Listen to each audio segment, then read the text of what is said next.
Friday, and it's a cold and damp Friday. What is with this? It was beautiful earlier in the week, and then we hit today, and it's like, oh, come on. I know. It's funny, the drive home was sunny, and I was like, Oh, oh, yeah. And so I've got a hike planned tomorrow because it's supposed to get really bad again on Sunday. So oh.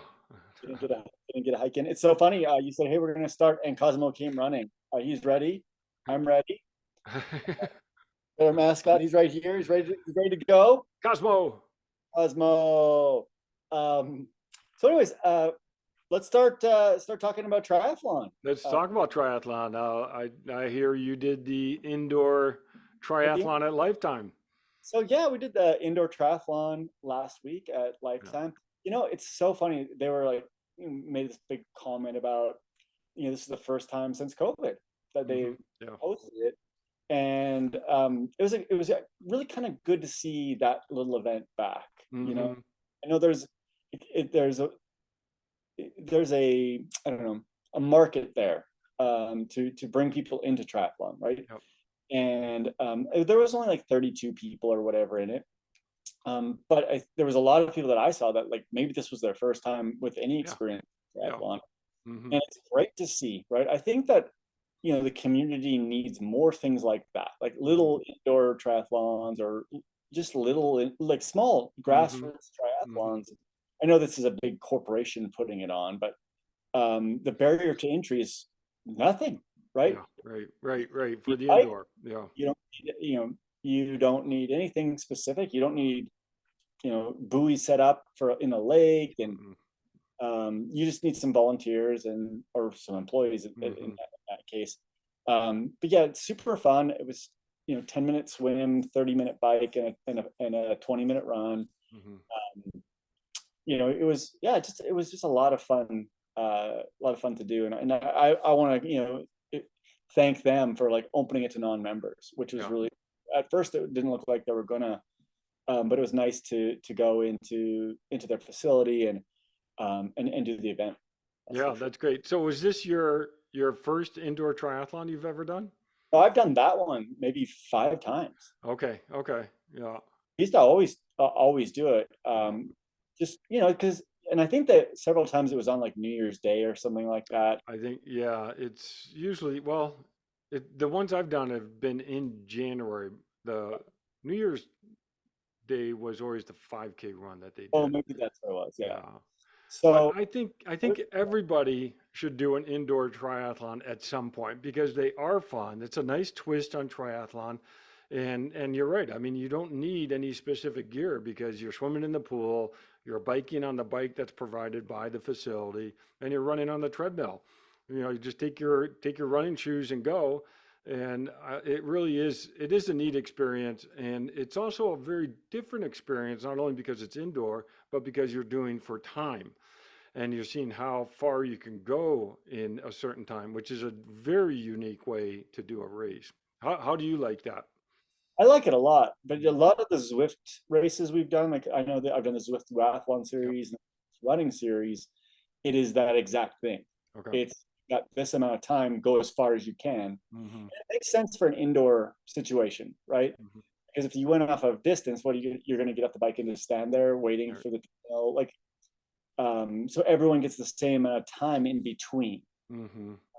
So I personally like it, and I also like knowing, like, when I'm on the treadmill, okay, like, wait, 7 more minutes, like, Yeah. Yeah. not thinking, okay, I got a mile to go, Oh, and you're trying to calculate, exactly how yeah. much time is left, and with 5 minutes to go, I'm like, okay, every minute I'm gonna ramp it up. I'm gonna press the Yeah. up button one more and Yeah. go a little faster.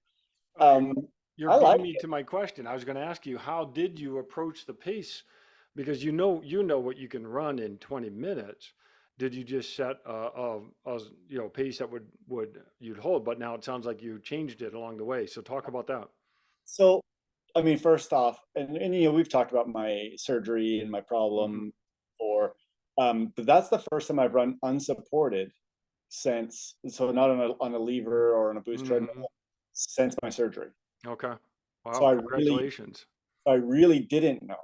Yeah. You know Yeah. what I mean? So I started out actually a little too fast, I think, on the Oh treadmill. yeah. Yeah. I was like, oh, I don't know if I can sustain that pace. Yeah. and but it felt like the first minute felt good, Yeah. and then but I was like, oh man, I'm going a little Yeah. too Yeah. hard. So I Right. backed it off, and then I was like, okay, just hold this till like minute 15, and then like if you feel you can go Hmm. faster at minute 15, then and that's what I did. It was Okay. I honestly had no idea what I could do unsupported. Uh, Mm. so and then on the bike, I had a plan, but you know the problem is these bikes at gyms often aren't calibrated very well. Right. Right. You can't go off of power. You can Hmm. only go off of heart rate. Hmm. And just gonna have my heart rate up. But man, John, I hit the highest heart rate I've ever had. Yeah. Like seriously, I don't know Yeah. if I've ever seen over 183, and Yeah. I hit 86. Oh, And because I'm looking at, I'm like, okay, I got to go off of my heart rate, but then I'm yeah. looking 220 watts. This is not Right. because the Right. bike's not like the power meters aren't great, Yeah. right? Yeah. And so I had a plan of sit for 3 minutes and then stand up for one. Okay.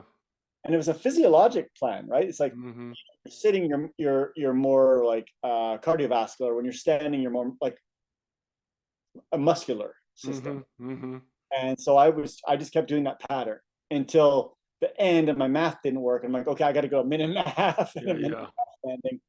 Um, but once again, because of the issues I've been having, I've been standing a lot Yeah. on the trainer, so I was fine. I was fine Hmm. standing. Hmm. But and that's how I approached that. That's And then the great. swim, I just swam as hard as I could for 10 Yeah. minutes. Yeah. Right. Basically. So did you have a distance in mind when you were swimming or that you were targeting or was it No, just go, go, no, go? no, I didn't have a Yeah. kind of knew because it's in meters, and I kind of Hmm. knew like every 50 meters is going to take me about a minute.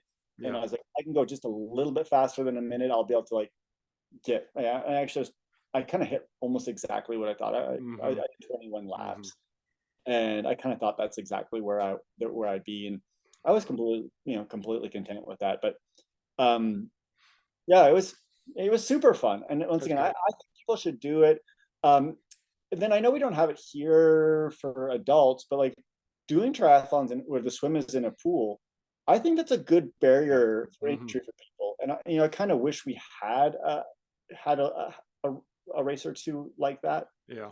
because I think the lake can be very intimidating for people.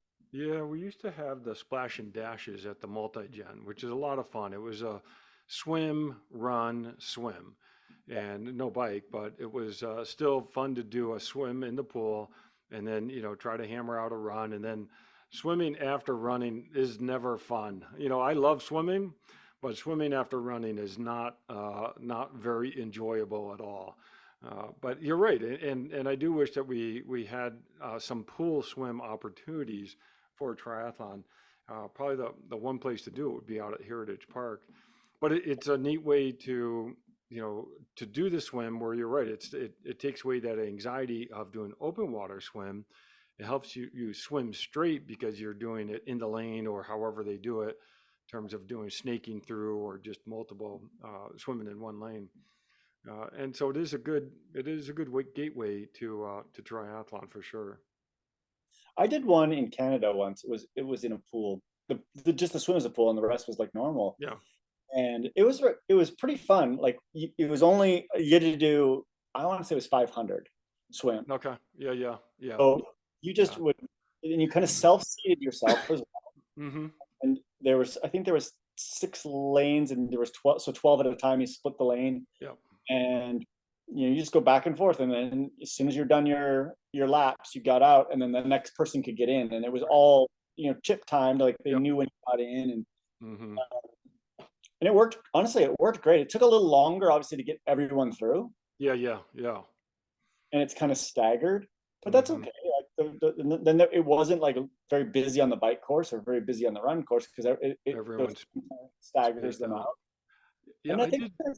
I I did think some in the Northeast, probably for the same reason you did it up in Canada, was because you want to get a early race going. It's too cold to do the swim for the water, and then even coming out, temperatures can be tough at that point too. But with a pool swim, you can start later in the morning. You don't need to start super early, and so. I did a couple, and I've done it with the snake through the lanes as well as what you're describing there, where you do your whole distance in in one lane. I mean, think about it, we could do that here in like February. Yeah, yeah. But most weekends, you could do it. hmm Uh, so yeah, maybe if there's a race director out there that's interested, that might Yeah, be. yeah, yeah. All Yeah, right. I think there'd be some interest in it. Oh, Because that's awesome. Well, and so you had about 30, 35 people do it? yeah, yeah, Yeah. And it builds up camaraderie too, because you're all, waiting to start your heat. Then you're in the transition together and there's no rush. I mean, you've got 10 minutes or whatever it is. And then you're waiting for that. So that is a fun sort of team building type of race too. and so many of us do triathlon because of like the connections we make, Yeah. and I'm getting ready to get in, and sure enough, like my old swim coach was there, hmm and her boyfriend, and next thing you know, we're chit chatting away. I'm like, oh, I should be warming up. Right, right. Like the community is so good and so small, even really, with endurance sports in Las hmm Vegas that you know I probably saw 5 people at that race that I hadn't seen in a Yeah, while. that's great. It's good. So very very positive. Mm, that's awesome. Yeah, Well, good yeah. job. Thank you. Thank you. Okay, so we're going to continue on tonight with our 12 training tips.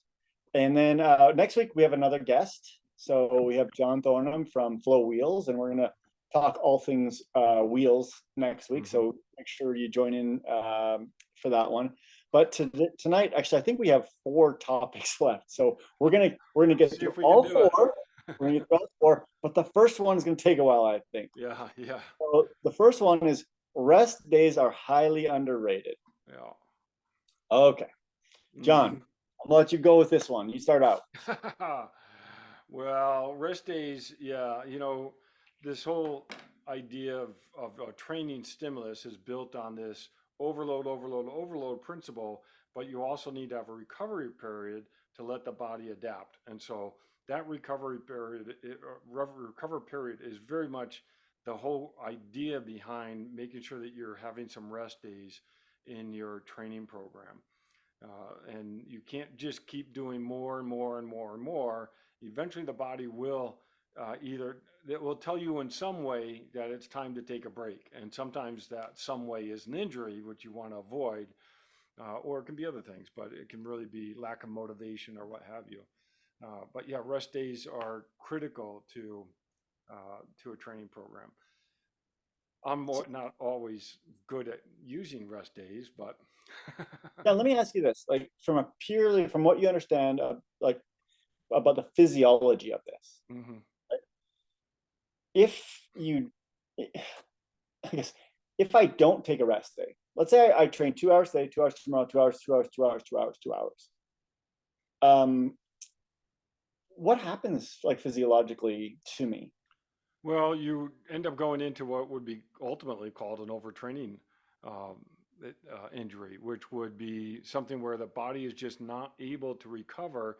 And then the body will let you know, like I said, to let you know that it's not recovering and therefore prevent you from training in the future.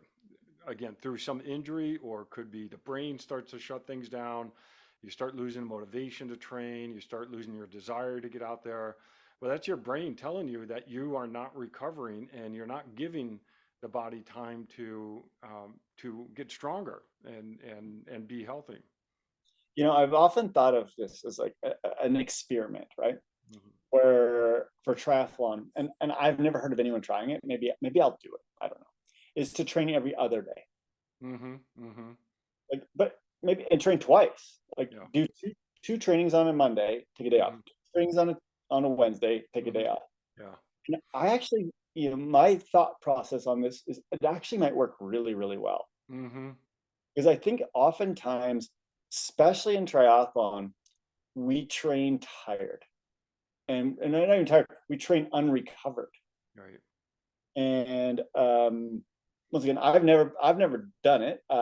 There's people that I coach that take 2 days off a week, and, hmm and they just say, hey, like I need 2 days off a week, and I'm like, okay, no problem, we can make it work, and they do really well with 2 days off a week. hmm You know, so I think that we get this idea that if you're not training, you're not getting better. Yeah. Right. The training doesn't make you better; it's the recovery that makes you better. hmm No, It's I a love it. it's a hard thing to wrap your head around. You know, I have this I don't know, love-hate relationship with training. And like I really, like you, I like to train.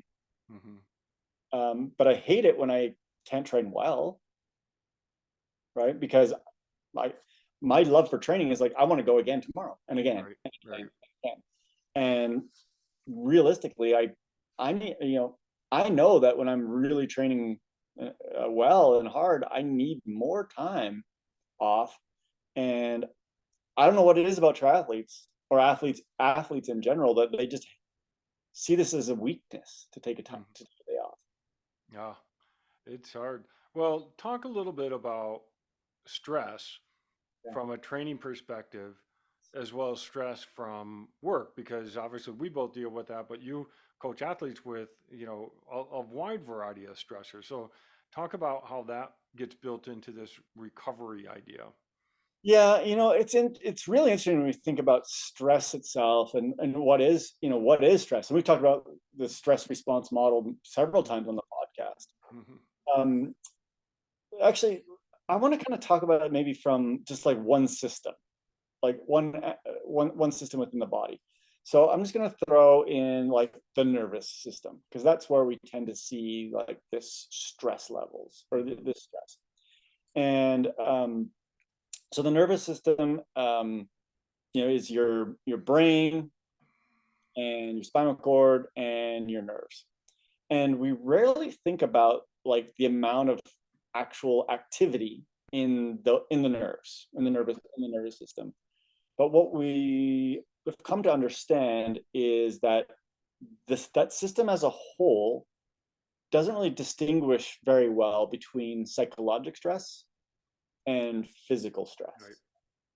And that most people, I mean, sure, there's some outliers there, would just say that stress is stress on that system, and that, you know, you can absolutely kind of, I don't know, work that system very hard by not doing anything physical. Mm-hmm. And you know, one of some of the research that I can recall is even looking at like gamers, right? So obviously there's this big world of e-gaming, and they're looking at like the stress level of these gamers, right? And they're sitting in a chair, not moving at all, and their stress level after a large competition where it might be a week long of like Mm-hmm. every day is very very similar to like an Olympic level athlete training. And the response when we measure it is basically the same. Yep.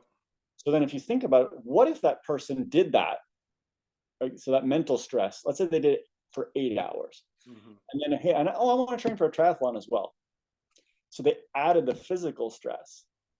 Basically, and no one's done that those two things Mm-hmm. together, but people work and have psychological stress and have family stress, and it's very similar to that. And then they throw this on, and what we see is a uh, different illnesses that are associated with being in this high stress situation all of the time. Mm-hmm. Mm-hmm. And you know, these can be illnesses in the nervous system itself or subunits or sub areas.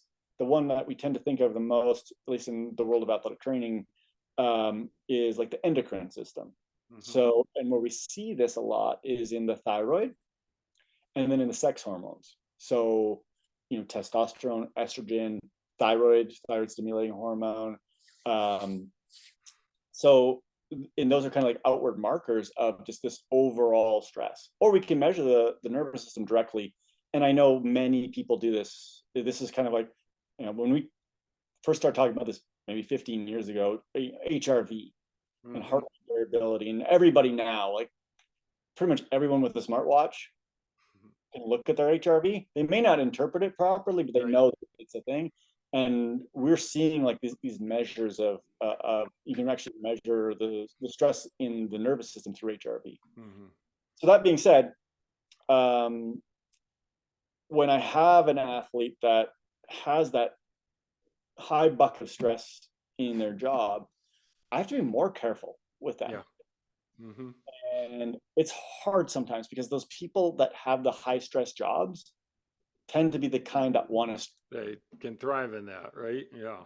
thrive in it and they want Mm-hmm. more. And I don't know if it's actually funny. I was talking to someone earlier today about this. They just want that dopamine hit, Yep. right? Because their base level of neurotransmitters in their brain Mm-hmm. is so high. Like the stress response is, their normal stress response is so high that they need to train hard Mm-hmm. often to get even more, Yeah. to make them feel like, let's say we take someone that doesn't have that, they don't have to probably stimulate themselves as much Mm-hmm. to get that same response. It's amazing. You know, I want to go back to what you said, which I appreciate putting sort of a stress is stress in context. That yeah, that's true, but yeah, it's not true. But it is important to recognize these different areas of stress. I'll tell you on the gaming part. It's interesting. Race week, I've taken up chess for fun. Well, but Cool. you know, it's competitive, and you get, you know, you get stressed when you're playing, or it can be stressful and fun at the same time. But I won't play race week. Oh, and you shouldn't. No, because of this reason exactly, is that it's a stressor, and you know, if you're trying to get ready for a race, you want to try to minimize that. Also, try to really manage work, you know, during race week. I try to actually get things done ahead of time so that I can take a little break from the emails or some of the things that you need to do within the job, and just manage that going into a race. I think that is really important to recognize that that stressor can be a real negative for race performance, and that's what this list is for, is race performance and trying to improve that. So yeah, no, that is that's Did a we ever real thing. did we ever talk about the chess orange juice situation that I don't know. No, I don't remember. this is once again, this, I don't even know if this was research or not, but Hmm. this goes back, I don't know, it's like 10 or 15 years ago. And the one of the, I don't know, like there's levels, like when you're the top you're a grandmaster, right? Hmm. Of chess. I think that's the Uh, title that they use. yeah, yeah, great. There was a tournament, and this one grandmaster, he was consistently drinking orange juice, Mm, mm-hmm, and he performed extremely well. mm, And it led some researchers to, like, you know what we need to do? We need to actually measure the physiologic output during a chess match. mm-hmm. And these people were putting out almost the same calories as someone running for an hour. Wow, yeah, And these matches would last a long time, that's right, right. marathon length matches. Mm-hmm, mm-hmm, And this guy had figured out that if he kept his blood glycogen higher, mm-hmm, brain worked better. mm-hmm, mm-hmm. And everyone else would just sit there and not do anything, or Right. not eat anything and not drink anything, because they were like really focused on the match and not on the calories. And so now, or so after that, and this was published, it kind of became a thing in the chess world where Mm, you needed to be basically giving your brain glycogen or giving your brain sugar. mm-hmm, mm-hmm. And now this is translated into the e-gaming world. And I was fortunate enough, I moderated a talk on e-gaming and health in e-gaming a few summers ago.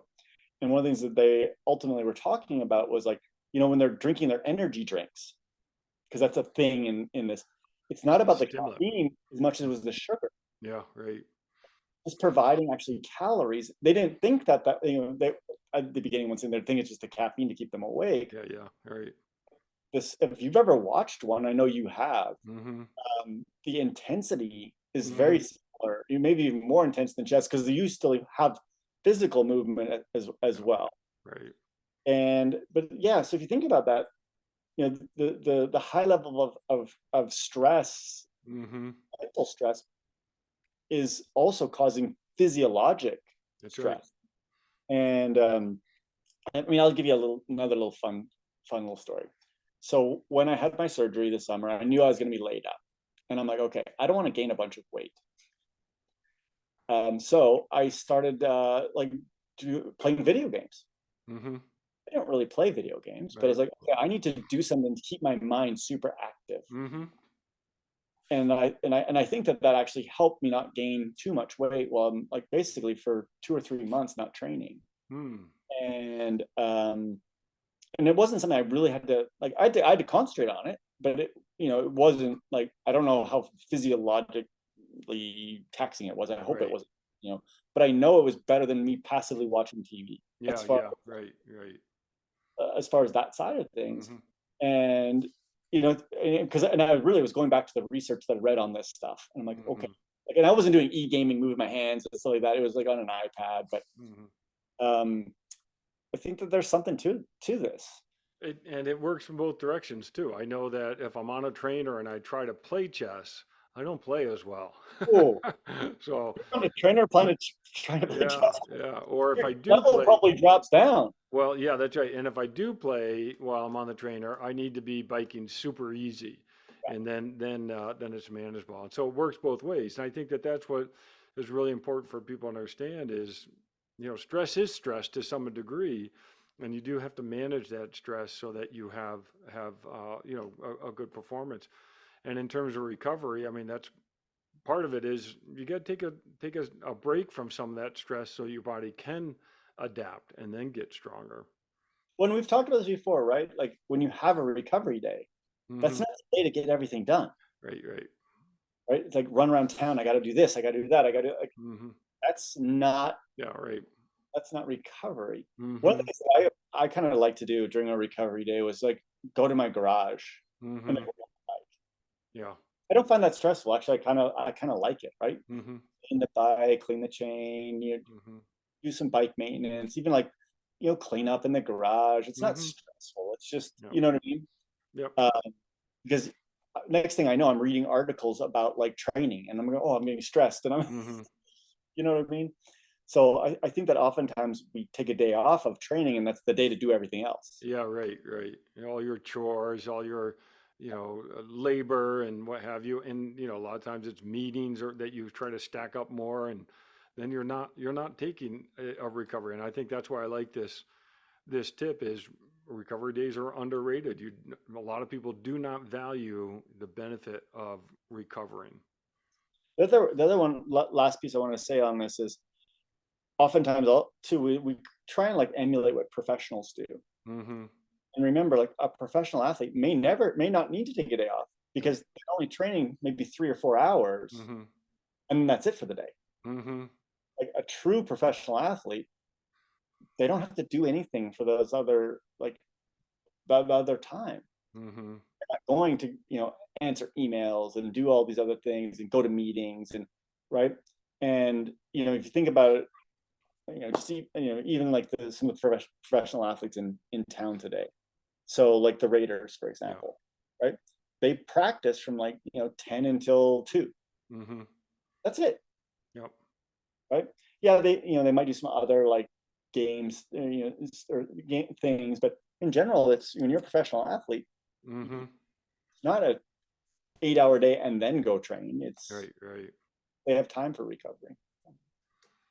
Yeah, and in our triathlon world, there's probably only really a small percentage of athletes that can truly Yeah, take that approach, which is unfortunate. Maybe that changes, if we get more, sponsors within the sport and more eyes on the sport.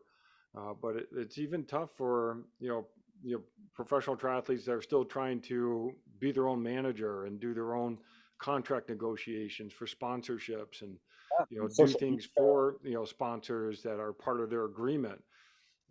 So there's a level of stress there that is unique to them versus us. But Awesome. I think we got that one. Okay, the next one.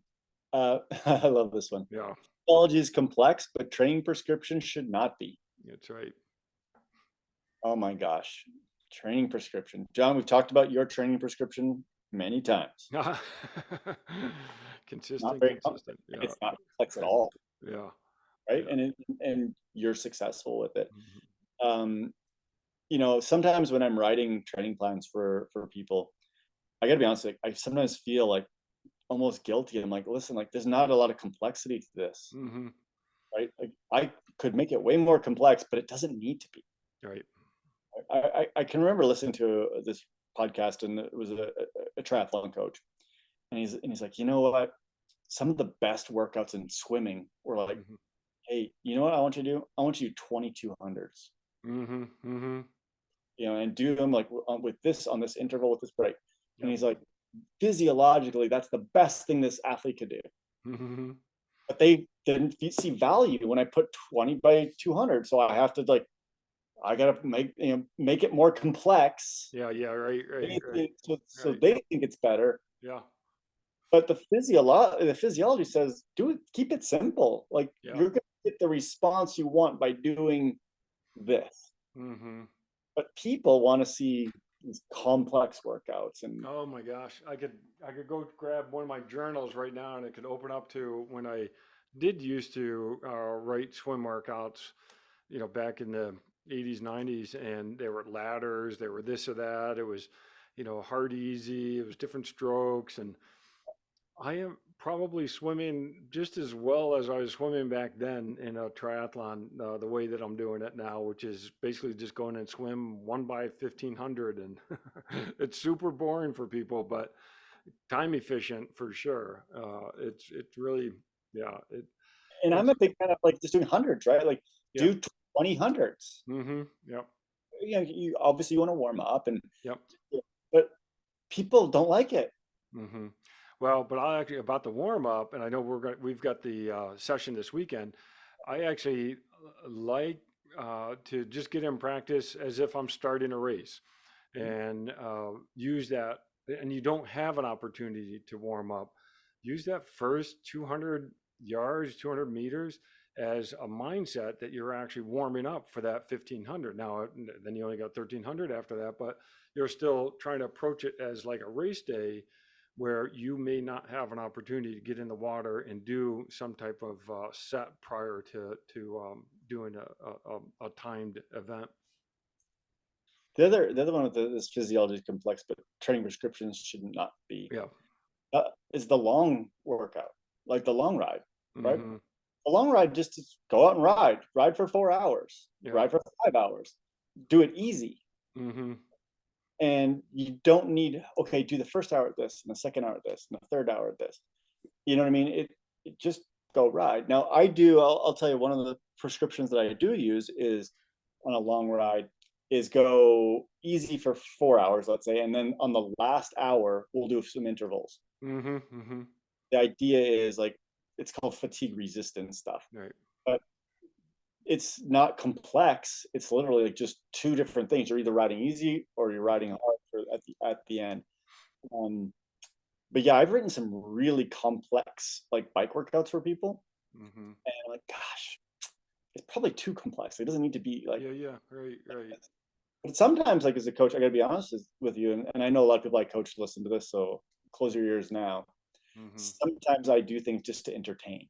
hmm Yeah, Because I it's mean, fun. sometimes it's fun to have, Yeah. a workout like that, and especially for in swimming, it's fun, if you've got a group that you're all doing the same set, and you have those little mini races within, a set, and it's just that's fun. But I want to jump over to the complex part of physiology. I mean, think about a student who decides to go into exercise science.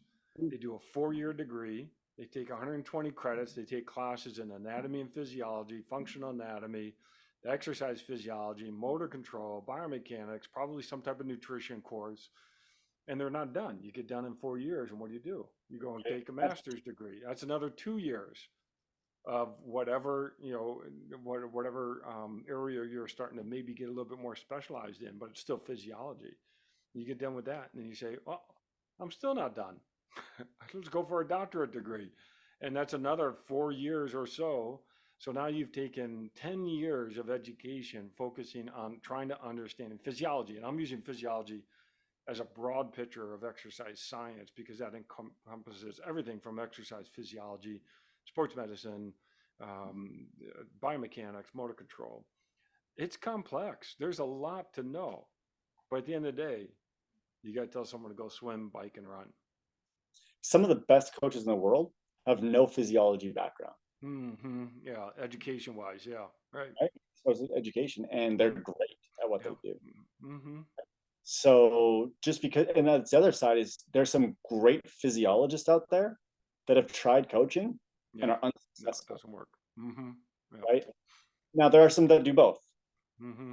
and I contend that you can be both. You do both well, but they're somewhat independent of each other. Like Mm-hmm.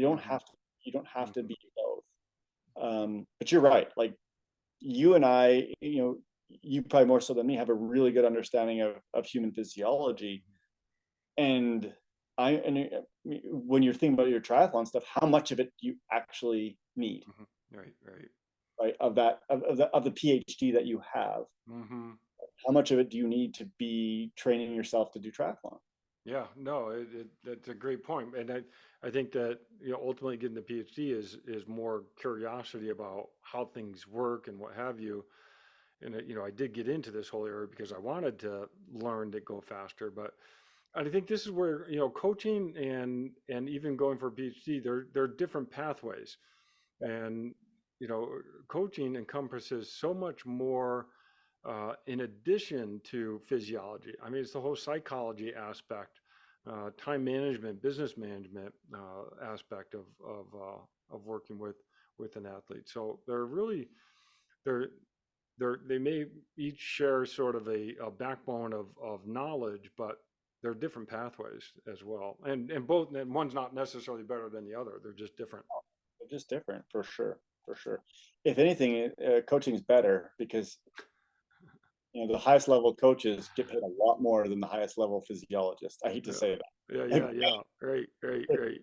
There's way more coaches that make over $1 million a year in the United Yeah, States than there are physiologists. yeah, yeah, Way more, not even close. yeah. Well, when you have a good coach, they understand obviously some the key physiological principles in this case, but then also how to apply physiological principles. And when you do continue in your education, I mean, there's all different types of arms of research, and some arms of research have nothing to do with application of knowledge, and others do. But it's yeah, they're just different pathways. Yeah, and if someone comes into my office and they're hey, I want to study this, or this, and they're thinking about being a coach, I'm like, well, if you could be a really good coach, you can make a Yeah, lot of. yeah, yeah, yeah. Oh, good. Okay, next one. Think fewer intensity zones, not more. Oh, I love this one. This is such a consistent theme in these tips. This is great. So consistent, but Yeah. and John, it's so weird, right? Like we went through a world like when I first started learning about physiology Hmm. 30 years ago. I think there was 3 zones back I then, think there was three in the beginning. Yeah, that's right. I was just going to say and next thing you know, oh, we got 5, that. and then it was 7, and then Yeah, now we have some models with 9 zones. there we go. Right. I think the most I've Mhm. seen is 9 zones, and I'm like, oh my gosh, why are we making this so difficult? Mhm. Right? Mhm. Especially in triathlon, where the majority of time you're racing pretty much in the same zone. Mhm. And I know, like, yes, there's a difference between doing a sprint race and an Ironman, Mhm. but probably you're in a similar zone. You're Mhm. somewhere between, you know, well, I hate to say the numbers. I'm not going to say it, right? Like you're in the same zone in a 3 zone model. You might Yeah. not be in a Mhm. 9 zone. But once again, I think we sometimes we make things too complex, and in zones, this is something that has happened. And you're spot on. And you're right. It did start at three zones. I remember in three, Polar Heart Rate Monitor came out, and there were three zones. I don't remember what they were called. It was probably easy, moderate, and hard. And now it's so dissected. One of my issues with breaking all these into multiple zones is the ability to measure heart rate accurately enough so that you can fall into one zone or another, because there's a lot of things that influence heart rate. And I always look at, why do we measure heart rate? We measure heart rate because it's a good proxy for rate of oxygen consumption. We're not measuring heart rate for the sake of knowing how fast the heart's beating. I mean, you watch a scary movie, heart rate will go up. That doesn't mean that you're using the aerobic system a lot. It's just it's high because it's a fast rate and a small stroke volume. But endurance exercise and steady state exercise, that heart rate is a good proxy for rate of oxygen consumption. To measure rate of oxygen consumption, you need a $60,000 machine, that you breathe your air into. It captures that air and then measures how much oxygen is being exhaled and how much carbon dioxide is in the air and what have you. And so it's that machine we can't practically exercise but you can measure heart rate easily. So now you just need an accurate way to measure heart rate. And that's my issue, is that, when I look at my watch, I see, well, is it 132 or is it really 133? Well, what's my watch doing? It's taking an average over some time.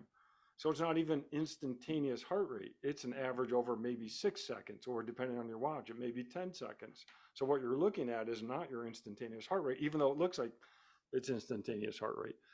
And so there's just, the ability to get to that level of granular detail, I think we just got to be really careful about, because our instruments may not always tell us exactly what our heart rate is at that moment in time. Well, I would also contend that in some of the zones, it doesn't make a difference. Like 5A versus 5B versus 5C in a 9-zone model, right? For a triathlete, it probably means very little. For a track sprinter, maybe it does. And maybe I don't understand that world, because it's not a world that I've really been too interested in. But from my experience, 5 zones is plenty.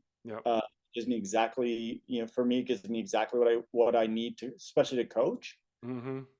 Personally, I probably go to more of a 3-zone model, to be honest. Like, in reality, probably more of a 2-zone model. I hate to say it. Like, this is easy. This is not easy. And I want to do most of my stuff at easy. And a little bit of the stuff at hard. And that's my own personal training now, because I can feel myself, right? I can feel I know what's going on when I'm coaching people, because I can't feel what they're feeling. Sometimes I have to, I use a 5-zone model when I coach for that reason. Yeah, well, and I love it, because when you're talking about that, this is hard, this is easy. I mean, that's that, that type of training that you want to have, that 80-20 split, that you are doing just a little bit really hard, and the rest of it is really supposed to be easy. And so that sort of speaks to a 2-zone model, but you need to be able to get into those different zones. And the mistake I think a lot of people make is they think they're starting out at these 2 different levels of intensity, but really they just sort of gravitate and just sort of hang out in the middle. And that you don't get as much of a training response when you just hang out in the middle. It's really interesting. So I've always kind of believed that, right? And then as I started coaching and looking at people's data from before they worked with me, because that's one thing I want to see, is like, hey, let me see your training data and your training history. And more often than not, that's exactly what I've seen in, like, the history. Start coming to work with me. I'm like, hey, we gotta, like, slow down. And they have a hard time with it, because they're not getting that, like, oh, I'm working hard all the time. And then you get them to their first race and they're like, wow, that really worked. Like, Right. not crushing myself or pseudo crushing myself all the time, is actually really a good thing. And I get it. Like, the natural response for somebody is like, I got to work hard. Like, the no pain, no gain model. I was just going to say that. Yeah. And I mean, just before this, John, before I got on this call, I was on a Zwift ride. Okay, I'm going to do this amount of time. It was like an hour and 10 minutes. And my goal is to not let my heart rate out of the 130s. Right? Could I go harder? Absolutely, I could. But the discipline to do it, it's hard. It is. Because, like, I got off and I'm like, oh, that was easy. And I'm like, yeah, it was supposed to be easy. Like, check mark, right? Because I've already went hard twice this week, really hard twice. Like, the last thing I need to do is to go hard again.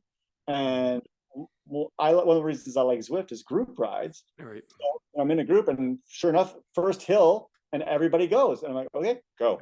Right. Next group will come behind me, hopefully. It was that group, and but that takes a lot of discipline for people. And it's the same out on the road, right? Like you're riding along and you're in your zone 2 and your buddies come up, hey, let's go. And you're like, oh, okay. Hey, oh, it'll be fun to do today. Let's go up the loop. Mm-hmm. And you're like, but I'm supposed to do zone 2. Oh, but you know what? It'd be fun. Yeah, right, right. And it takes a lot of discipline. Oh, it does. I mean, we're bombarded with marketing that, shows that exercise is hard, and you're trying to, like you said, no pain, no gain. And, you're always trying to fight and overcome. But in reality, that is only one small part of a good, healthy training program. But yet the marketing we're bombarded with that image of an athlete working hard. And if we don't work hard, we feel guilty. Maybe we're not doing enough.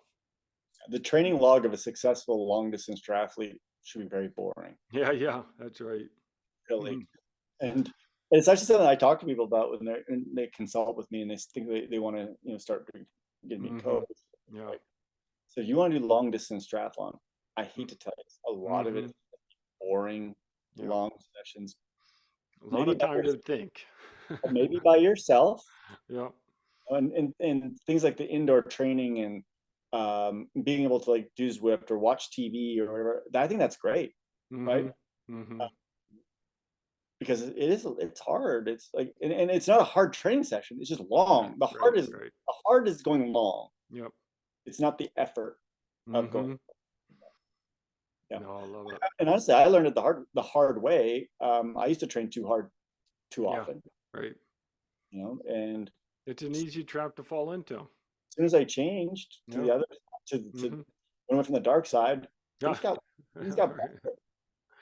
And not just race results, because race results sometimes were better back then. But I was definitely less healthy. Yeah. Yeah. Well, and racing and training are different, and they're not the same thing. And I think people can recognize that you're not competing on Strava, you're not competing on Garmin Connect or wherever you post. It's you're training, and that's got to be deliberate. But I'm trying to be careful because I like the last point here, and I think this last point is actually really important. I want to say one other thing about the what you were just talking about. I think you're doing well with your training if you never want to post your training. Yeah. Right? Because it's not sexy. Right. Now maybe it could be, hey, I did my first 5-hour ride I've ever done in my life, and I did it nice and easy. Yeah. Right. But I crushed my first 5-hour ride. No, did the easiest 5-hour ride I could do. Right. Everyone should give you thumbs up for that. Not, oh man, I crushed 5-hour. Just post any of your workouts. I think you're spot on. Regardless of what they are, you're really maturing as an athlete when you can post and it doesn't matter whether or not it's a PR or KOM or whatever. You're just doing what you do. Okay, the last one. If the training process balances deliberate efforts, deserved recovery, and daily smiles, the results will follow. Yeah, I love that. I love that too. And it's a really awesome way to end this. And I know that in triathlon we're results oriented. Oh, what place did you finish? The results happen if you do the other things well. That's right. Right. And I was having a conversation with Rick Simpson today, and I know he listens to our podcast, and we were talking about specifically about trying hard in a race. Right. Well, yeah, you can try. You should try hard. You absolutely should try hard in a race, but you should try hard to meet your goals, not not win or beat everybody, because you don't know anything about those people. Yeah, you have no idea. You could be racing a former Olympian, and you're like, well, I really wanted to win today, and I got second place. Well, did you check off? And we've talked about this before. Did you check off your goals? Right. Did you have a good swim, up to your potential? A good run, a good bike, and a good run. And Are they all like, you met your goals? Good. That's really all that we can hope for in triathlon, in my opinion. Hmm. And oftentimes we get like, oh, I really want to like qualify for this world championship or get on Hmm. the Team USA, or it's tough, right? Like you should Yeah, just really some think of about that's out of your control. out of your control. Uh, You but know? I love this idea that you need to be, deliberate Yep. efforts, um, incorporate the recovery. I think that's all part of planning. And I always look at it as you got to have a good crystal ball. You've got to have faith in your crystal ball. You got to know that what you're doing today is going to pay off 6 weeks later, 8 weeks later, 10 weeks later. And that's Or not always easy. or years later. Or years later, that's right. But you're looking at, consistent training leading to consistent improvement, ultimately to good race efforts. And this idea of hard, I do think that that's part of your deliberate approach, is saying, okay, I do sometimes need to try harder than I would normally because I need to learn what it's like to try certain efforts and certain speeds or what have you. And so I like that. But I really like the daily smiles part. And I know in our tri club, we always, say enjoy the journey, or make sure that there's value that's being added to our lives by participating in endurance sports, training wise or racing wise. And if there's not value being added, something's wrong. It's not, at the end of the day, it's not about hitting PRs. It's about really, enhancing your world, relationships, work wise, whatever it is that you're enhancing it through training.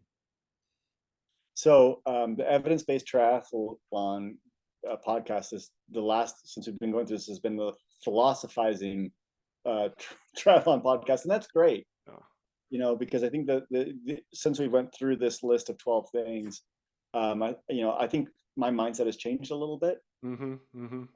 for the better. Yeah, And yeah, so awesome stuff, John. I'm glad we did this, and Rick for Simpson once again for posting this. yeah.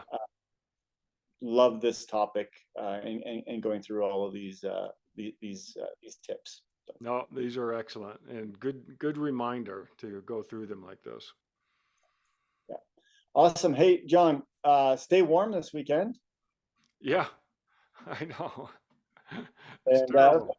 and I know it's probably people listen to this, but if you are and you want to come to the workshop on Sunday on proper Yep. warm up techniques, that's not proper, just warm up Mhm. techniques for for swimming and running. We'll be hosting that this weekend, and so hopefully people can come. Love it. Yep. All right. Well, I'll see you Sunday. Awesome. I'm looking forward to it. All right. All right. Okay. Thanks, everyone. Bye bye.